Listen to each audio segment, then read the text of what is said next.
ዋጋ ያላችሁ ሰው ሁኑ። ለራሳችሁ ርካሽ ተመን አትስጡት። ውድ ዋጋ ያለው ውድ ቦታ ይሰጠዋል። ድንቁርና ሞት ነው። ታውቃላችሁ? አለማወቅ ሞት ነው። ስንፍና ሞት ነው። ቁጭ ብሎ መዋል ሞት ነው።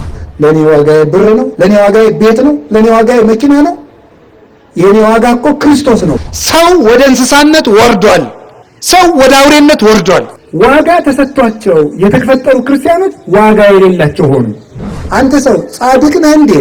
እንግዲያስ ጽድቅህን የምትጠብቅልህ ቤተክርስቲያን ናት። ቤተክርስቲያን ናት። ጻድቅ ከሆንክ ከጽድቅህ እንዳትወድቅ ቤተክርስቲያን ውስጥ ተተክለህ ኑር። ታመህ ከሆነ የኃጢአት በሽታ ይዞ ከሆነ ናና እዚህ ታከም። ማንም አይፈርድብህም። መርሳት በጣም ከባድ በሽታ ነው። ሞትን እንረሳለን፣ እግዚአብሔር እንረሳለን፣ ትናንትን እንረሳለን። እኛ በሰራነው ኃጢአት አይነት የተቀጡ ሰዎችን ታሪክ እንረሳለን። ስለዚህ ሁሉንም ነገር እንደ ዛሬ እንደ ግብት እየፈጸምን እንኖራለን። ዛሬ ማታ እሞታለሁ ብሎ ያሰበ ሰው እንኳን የሚገድል የሚሳደባለ፣ የሰው ገንዘብ የሚያጭበረብር ከሶ የሚያሳስር ሰውን በገንዘብ በሐሰት ምስክር የሰው ገንዘብ የሚወርስ ይኖራል።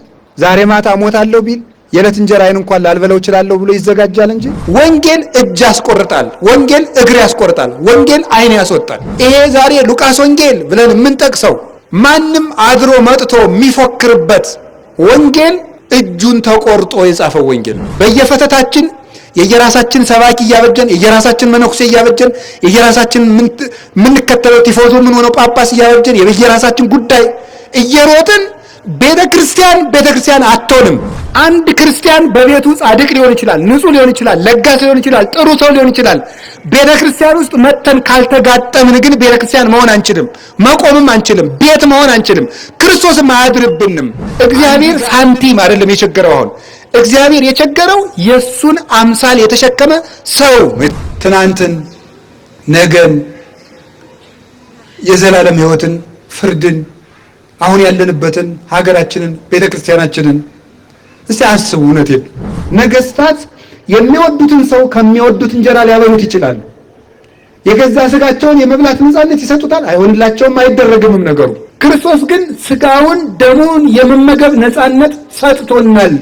እንደሱ ነፃነት የሰጠን አባት የለም። እንደሱ ነፃነት የሚሰጥ ንጉስ የለም። መብትም ካላችሁት ክርስቶስ የሰጠንን ያህል መብት የሚሰጠን ንጉስ ሊኖርም አይችልም፣ አይኖርም። መብታችን ትተን ባሪያ የሆነው እኛው